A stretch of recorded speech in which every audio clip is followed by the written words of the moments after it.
الحمد لله نحمده ونستعينه ونستغفره ونؤمن به ونتوكل عليه ونعوذ بالله من شرور أنفسنا ومن سيئات أعمالنا ونعوذ بالله من شرور أنفسنا ومن سيئات أعمالنا من يهده الله فلا مضل له ومن يضلله فلا هادي له ونشهد أن لا إله إلا الله وحده لا شريك له ونشهد أن سيدنا ونبينا ومولانا محمدا عبده ورسوله صلى الله عليه وعلى آله وصحبه وبارك وسلم تسليما كثيرا كثيرا.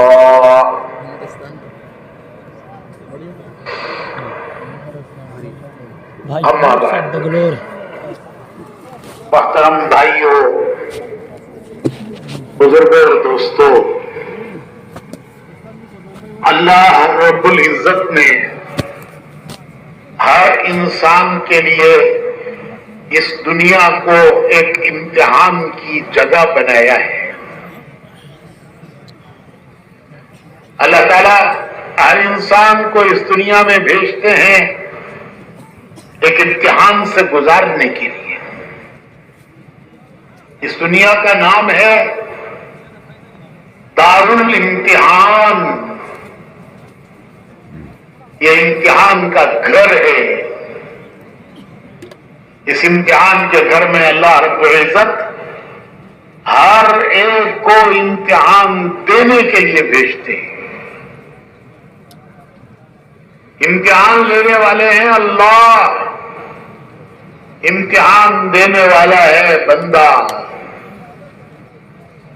امتحان کی جگہ ہے دنیا، امتحان کا زمانہ ہے زندگی. زندگی امتحان کے لیے دی ہے.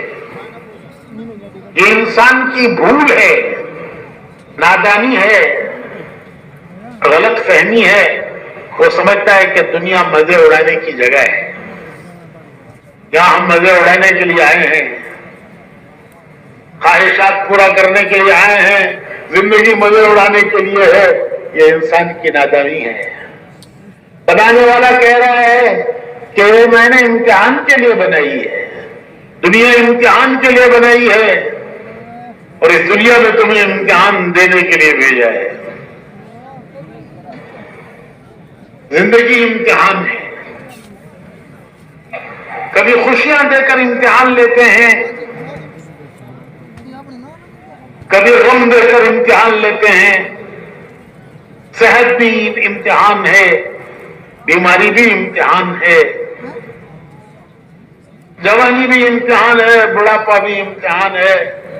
کبھی حالات اچھے لا کر امتحان لیتے ہیں، کبھی حالات بگاڑ کر امتحان لیتے ہیں. سب کا لیتے ہیں. دینداروں کا بھی لیتے ہیں، بے دینوں کا بھی امتحان لیتے ہیں. یہ نہیں ہے کہ صرف گناہگاروں کا امتحان ہے، دینداروں کا بھی امتحان ہے.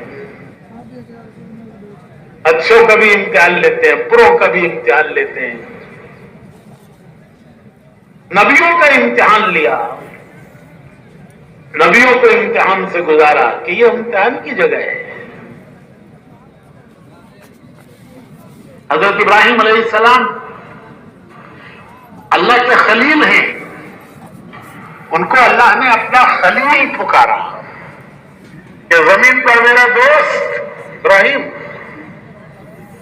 فرشتوں سے اللہ کہتے ہیں خالق کائنات. کوئی بڑا آدمی کہتے یہ میرا دوست ہے, فلاں آدمی میرا دوست ہے, تو وہ خوشی سے پھولے نہیں سماتا کہ دیکھو فلاں نے مجھے اپنا دوست کہا ہے. اور یہاں خالق کائنات, رب کائنات فرشتوں سے کہہ رہے ہیں کہ زمین پر میرا دوست کون؟ ابراہیم. کتنا بڑا مقام ہے, لیکن دوست کو بھی امتحان سے گزارا, امتحانوں سے گزارا, ایک نہیں کئی امتحانوں سے گزارا. قرآن کریم میں ہے وَإِذِ ابْتَلَىٰ إِبْرَاهِيمَ رَبُّهُ بِكَلِمَاتٍ فَأَتَمَّهُنَّ. وَإِذِ ابْتَلَىٰ إِبْرَاهِيمَ رَبُّهُ بِكَلِمَاتٍ فَأَتَمَّهُنَّ. ہم نے ابراہیم کو امتحانات سے گزارا.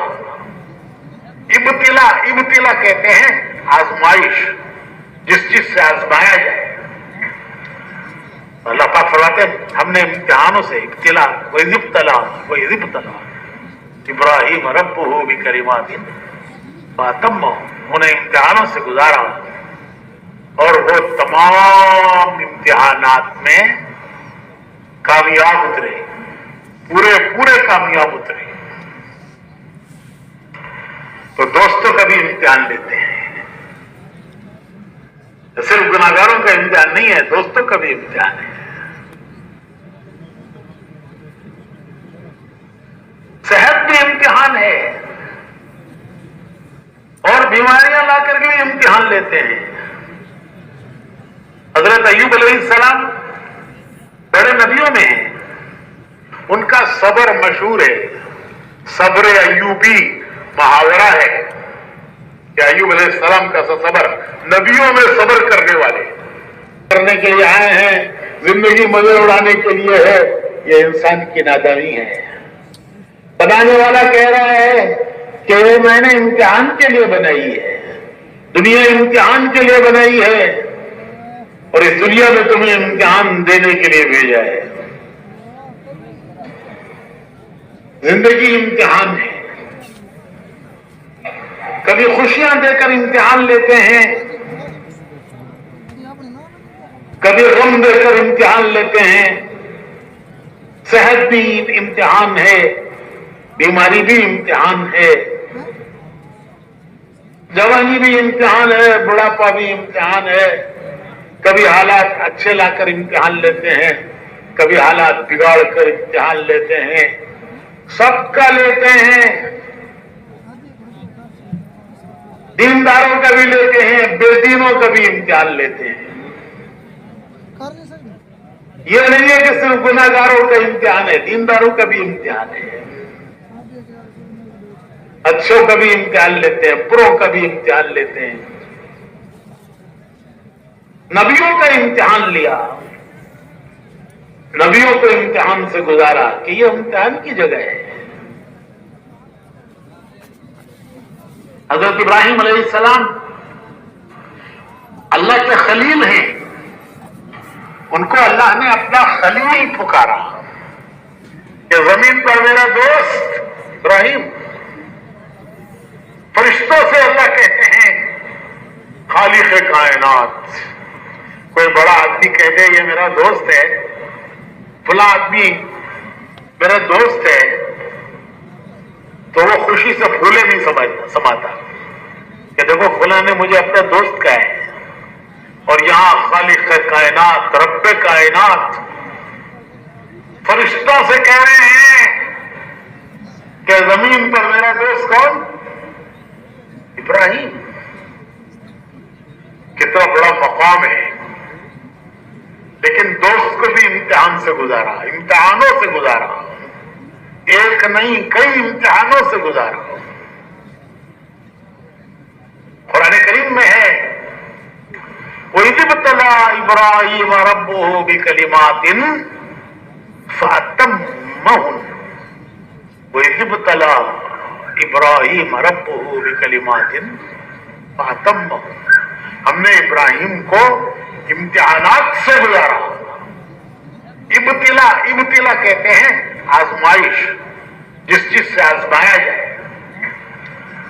اللہ پاک فرماتے ہیں ہم نے امتحانوں سے ابتلا وَإِذِ ابْتَلَىٰ ابراہیم ربہ بکلمات فَأَتَمَّهُنْ، انہیں امتحانوں سے گزارا اور وہ تمام امتحانات میں کامیاب اترے، پورے کامیاب اترے. تو دوستوں کا بھی امتحان لیتے ہیں، صرف گناہگاروں کا امتحان نہیں ہے، دوستوں کا بھی امتحان ہے. صحت بھی امتحان ہے اور بیماریاں لا کر کے بھی امتحان لیتے ہیں.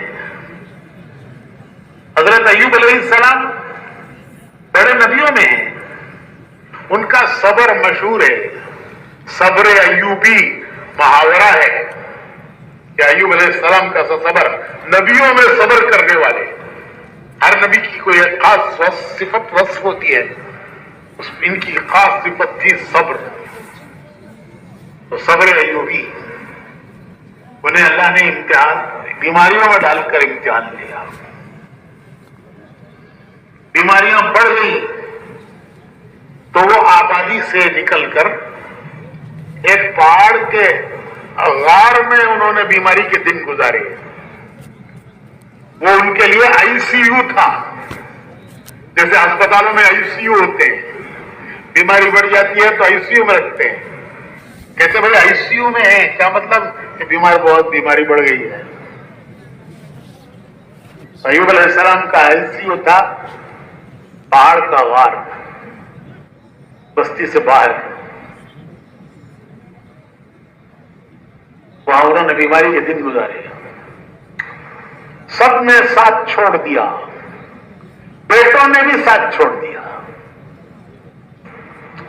جب حالات اچھے ہوتے ہیں سب ساتھ دیتے ہیں، جب حالات بگڑتے ہیں تو سب ساتھ چھوڑ دیتے ہیں. بیٹوں نے بھی ساتھ چھوڑ دیا. ایک بیوی اکیلی تنہا وہ اس غار میں ان کی تیمارداری کرتی رہی، ان کی خدمت کرتی رہی. جب بیماری بہت بڑھ گئی، تکلیف بڑھ گئی، تو انہوں نے اللہ کو پکارا. ونادى ایوب علیہ السلام نے اللہ کو پکارا. ربی انی مسنی الضر وانت ارحم الراحمین. اے میرے اللہ، اس بیماری میں میری تکلیف بہت بڑھ گئی ہے، مجھے اس بیماری میں بہت تکلیف پہنچائی ہے،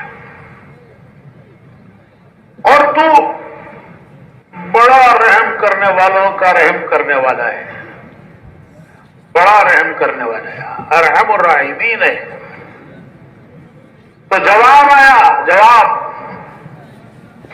دعا کا جواب آیا. ایوب، وہ سامنے کے پہاڑ میں ٹھوکر مارو. جب انہوں نے اس پہاڑ میں ٹھوکر ماری تو ایک چشمہ ابلا، وہاں سے ایک چشمہ نکلا.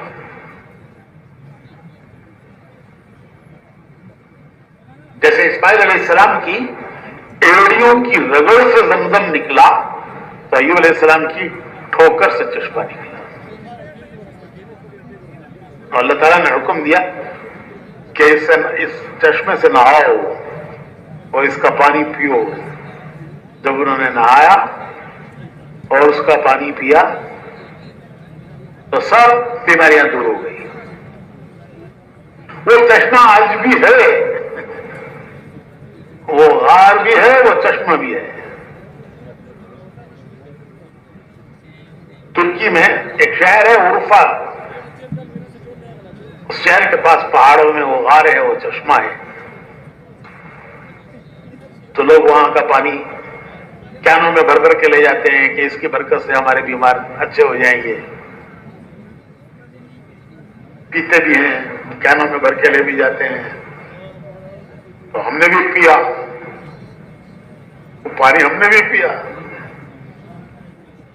ایسا ٹھنڈا میٹھا پانی کہ آپ کا اقوا پینا چھٹ مارتا ہے. اس کے سامنے یہ بوتلوں کا پانی چھٹ مارتا ہے. ایسا ٹھنڈا میٹھا پانی. تو نبیوں کو امتحانات سے گزارا. ایک ساتھ مجھ سے کہنے لگے کہ صاحب کیا بتائیں، ہمارے یہاں کے فلاں کارکن بڑے اچھے کام کرنے والے، کیسی قربانیاں دینے والے، پیدل جماعتوں میں پھرے، ملکوں میں گئے، 4 مہینے کتنی مرتبہ لگائے، نیک آدمی، پرہیزگار، نمازی، پرہیزگار، ذکر دعا کرنے والے. مولوی صاحب ان کو کرونا ہو گیا. تعجب سے کہنے لگے ان کو کرونا ہو گیا. ارے یہ تو بھائی دنیا ہے، یہاں سب کو ہوگا. وہ تو جنت ہے جہاں کوئی کرونا نہیں ہے، نہ وہاں کوئی کووڈ ہے، نہ وہاں کوئی کرونا ہے. وہ تو مزے اڑانے کی جگہ ہے، خواہشہ پوری کرنے کے لیے اللہ نے دنیا نہیں بنائی ہے، جنت بنائی ہے. یہاں امتحان سے ہو جاؤ اور وہاں اللہ کی نعمتوں میں داخل ہو جاؤ. جب روح نکالنے کے لیے فرشتے آئیں گے، جب فرشتے روح نکالنے کے لیے آئیں گے تو کہیں گے ارجعی الی ربک راضیۃ مرضیہ فادخلی فی عبادی وادخلی جنتی. فرشتے کہیں گے چل رب کریم کی بارگاہ کی طرف چل.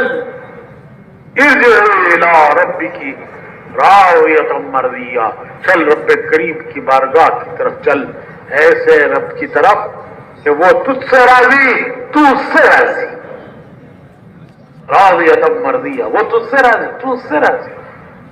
فادخلی فی عبادی، اس کے نیک بندوں میں داخل ہو جا اور اس کی جنت میں داخل ہو جا. حدیث میں شریف میں آتا ہے اس کی روح جسم سے ایسے نکل آئے گی جیسے آٹے میں سے بال نکل آتا ہے. تو بھائیوں، زندگی امتحان کی گھڑیاں ہیں. یہاں دنیا میں آنے سے پہلے تمام روحوں نے عہد کیا تھا. عالم ارواح کہتے ہیں جہاں روحیں ہیں. قیامت تک آنے والے انسانوں کی روحیں آج ہیں عالم ارواح میں. سب روحوں کو اللہ نے ایک ساتھ پیدا کیا، پھر اپنے اپنے وقت پر ان کو جسم دے کر دنیا میں بھیجتے ہیں. لیکن تمام انسان قیامت تک کے آنے والے انسانوں کی روحیں عالم ارواح میں ہیں. جب عالم ارواح میں اللہ نے روحوں کو پیدا فرمایا، سب سے ایک عہد لیا. ایک عہد دیا کہ کیا میں تمہارا رب نہیں ہوں؟ اور سب نے اقرار کیا کہ بے شک آپ ہمارے رب ہیں، آپ ہی ہمارے رب ہیں. تو اس اقرار کا امتحان دنیا میں ہے. یہاں بیٹھ کر امتحان لیتے ہیں کہ کتنا اس اقرار پر جمتا ہے اور چلتا ہے اور کتنا اس اقرار کو بھلا دیتا ہے. عالم ارواح کے اقرار کا امتحان دنیا میں ہے. حضرت سیدنا علی رضی اللہ تعالیٰ عنہ فرماتے ہیں کہ عالم ارواح میں جو میں نے اقرار کیا تھا، قالوا بلا، اللہ نے پوچھا کہ میں تمہارا رب نہیں ہوں؟ تو ہم نے سب کی روحوں نے فرعون، حامان، شداد، نمرود، ان سب کی روحوں نے جواب دیا قالوا بلا، بے شک آپ ہمارے رب ہیں. تو حضرت علی فرماتے ہیں کہ وہ جو میں نے عالم ارواح میں اللہ سے عہد کیا تھا کہ بے شک آپ ہمارے رب ہیں، وہ مجھے ایسے یاد ہے جیسے میں نے کل کہا ہو. جیسے کل کی کہی ہوئی چیز آدمی کو یاد رہتی ہے، وہ بھولتا نہیں ہے. تو حضرت علی فرماتے ہیں کہ میں نے عالم ارواح میں جو اللہ کے سوال پر کہ کیا میں تمہارے رب نہیں ہوں، جو میں نے جواب دیا تھا کہ بے شک آپ ہمارے رب ہیں، قالوا بلا، تو وہ قالوا بلا مجھے ایسا یاد ہے جیسے میں نے کل کہا ہو.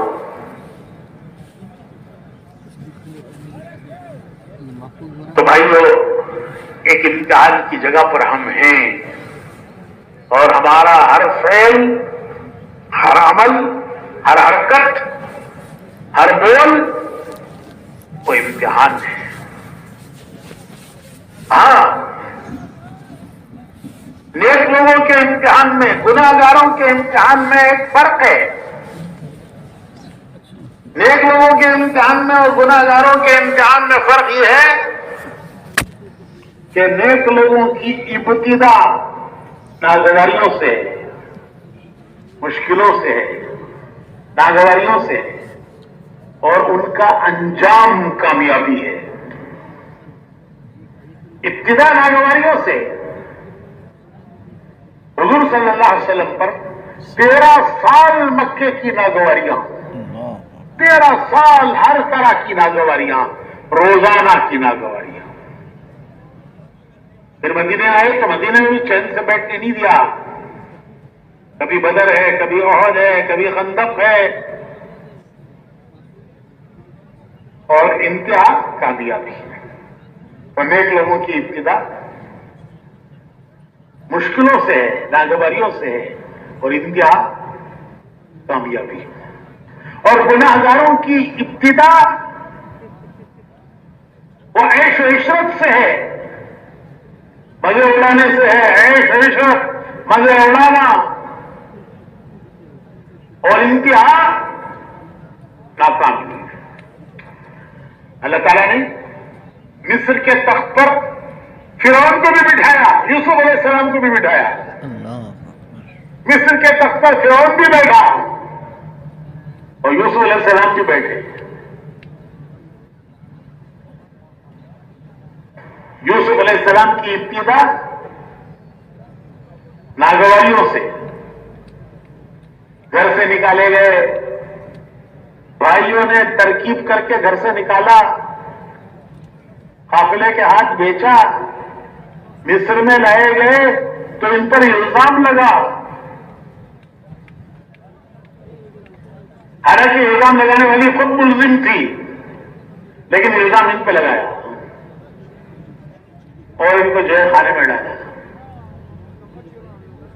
10 سال یوسف علیہ السلام نے جیل خانے میں گزارے ہیں. کتنا سال؟ 10 سال.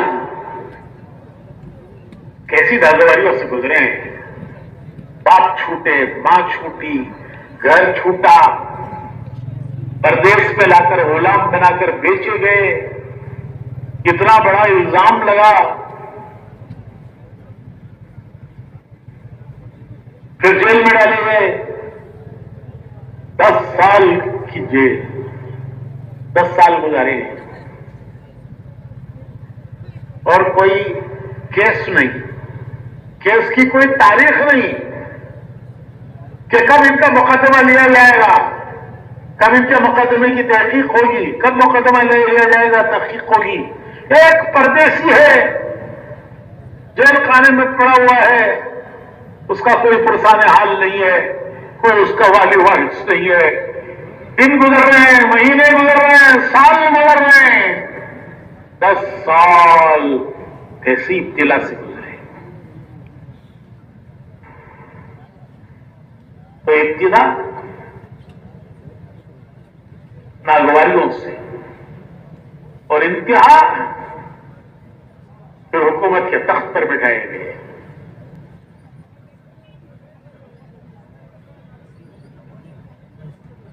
خیات کا زمانہ ایسا آیا کہ پورے عرب میں کہیں اناج نہیں ملتا تھا، صرف مصر میں اناج ملتا تھا. انہوں نے انتظام ایسا کیا کہ پہلے جو 7 سال اناج نکلا اس کو بالیوں میں رکھا، اور جتنی چیز ضرورت ہوتی تھی اتنا نکالتے تھے. پھر اگلے 7 سال جو قحط کیا ہے، پورے عرب میں قحط پڑا. اناج صرف مصر میں ملتا تھا، لوگ اناج لینے کے لیے مصر آتے تھے. ان کے گھر پر بھی حالات آئے، گھر پر حالات آئے.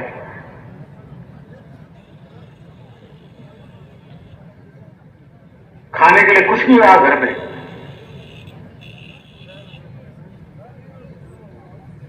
تو ان کے ابا نے کہا جاؤ مصر میں اناج ملتا ہے، وہاں سے اناج لے کر آؤ. تو اناج لینے کے لیے مصر آئے. نبی کا گھر میں کچھ کھانے کے لیے نہیں رہا.